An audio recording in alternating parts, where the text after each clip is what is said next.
this is why public money matters so much. Not because it's bigger than private money, it isn't, as we are so often reminded. Private capital is vastly larger, but public money does something different. Protecting forests, oceans, ecosystems, and species is not simply a cost, it's an investment in the natural systems on which all prosperity ultimately depends. And that's why I think investment is such an important and useful concept, because it shifts our attention away from spending and towards value creation. Okay, so we know there are a lot of meetings, 1 million meetings at the moment about the future of international development cooperation. There are certain words or phrases that are becoming controversial. In my last video, I talked about two of them, solidarity and mutual interest. Today, I want to talk about another, investment. Because somehow the word investment has become a slightly dirty word in some circles. People hear the word investment and they think of bankers, they think of profit, they think of shareholders, they think of transactions and financial returns. They think most of all, I think, of the private sector. And I get it, I understand why. The word is being used by people who are trying to move us away from public action and towards a greater reliance on private finance. Sometimes it's used as a justification for reducing public spending altogether. And I don't agree with any of that, as you probably know. Now is the time to boldly revindicate, back up, rebuild, reimagine the centrality of public purpose and public finance in international cooperation. But investment, that concept, that word, is one of the most important concepts we have. When we began developing the idea of global public investment many years ago, we thought very carefully about the words we use, about the name. Some people argued against it. They preferred a language centered more explicitly on rights, justice, redistribution, reparation. All of those things matter enormously. But we chose the word investment, I think, for a very good reason. Because investment means committing resources in order to create value. Returns, yes, but not just financial returns.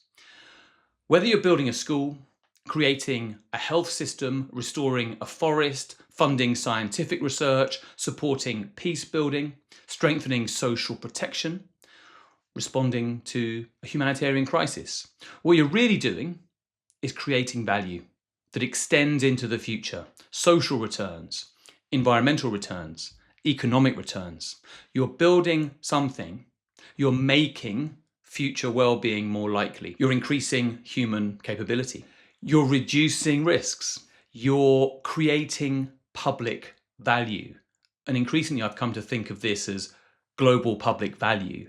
And that's why I think investment is such an important and useful concept, because it shifts our attention away from spending and towards value creation.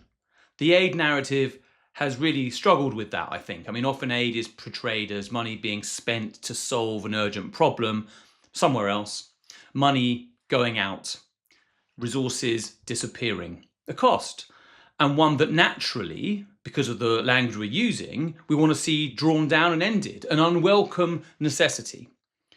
But investment says something quite different. It says we are allocating resources strategically to build a better future, and we're not seeking to end that.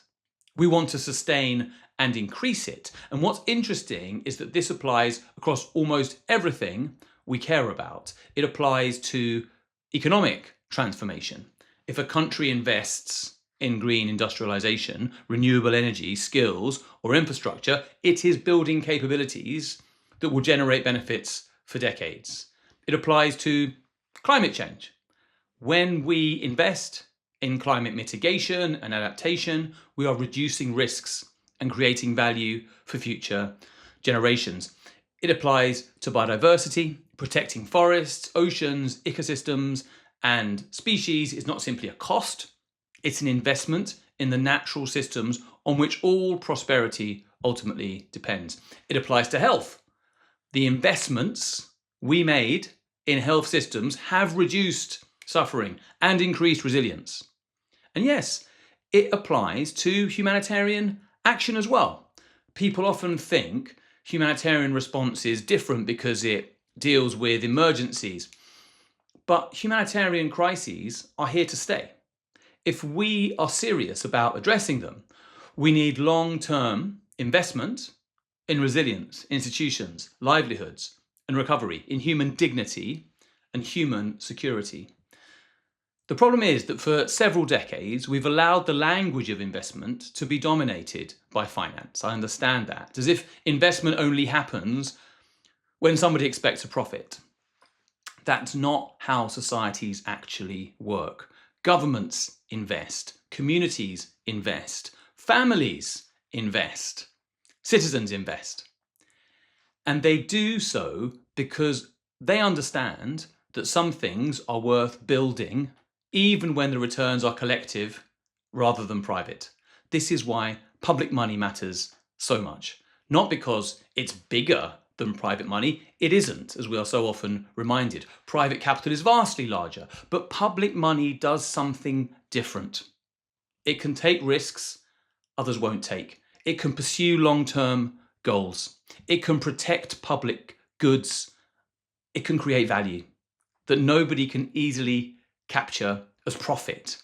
And that's precisely why we need it. And I'm bored of saying this, but just so we're all super clear, the role of private enterprise is crucial. The role of markets is crucial. But none of that diminishes the importance of public investment, because somebody has to invest in the foundations on which everything else depends. One of the best examples of this is actually the European Union's structural and investment funds. The clue is in the title. These are among the largest public investment programs in the world. They invest hundreds of billions of euros in infrastructure, skills, innovation, environmental protection, and economic transformation. I've written about it with Gail Hurley recently, one of our Global Cooperation Institute reports. Richer countries contribute more, poorer regions receive more, and the objective is not charity, and it's not financial return in the narrow sense. The purpose is to reduce regional inequalities, strengthen economic resilience, improve productivity, create opportunities that might not otherwise exist. The return is not a dividend check. The return is stronger communities, more prosperous regions, better jobs, greater social cohesion, and a more successful Europe. Investment creating value. That's what public investment is. It's the strategic allocation of resources to create long-term public value. So yes, this is very similar to the discussion about mutual interest that you might see in my previous vlog. In both cases, the problem is not the concept itself. The problem is a narrow transactional understanding of it. The enemy is transactionalism. The enemy is the idea that all value can be reduced to a financial return, or that all interest can be reduced to immediate self-interest. Rather than ceding these words to people who use them in that narrow way, we should challenge their misuse. Human beings, communities, and societies have always invested in the future. The question is not whether we invest, but what we invest in, who decides, and what kind of value we are trying to create. So let's reclaim this word. Investment is not a dirty word. Investment is not the opposite of justice. It's not the opposite of solidarity. Investment is simply the deliberate allocation of resources to create value over time. Global public investment for global public value. Not just responding to crises as they emerge, not just spending money, but investing together in a safer, fairer, greener, and more prosperous world.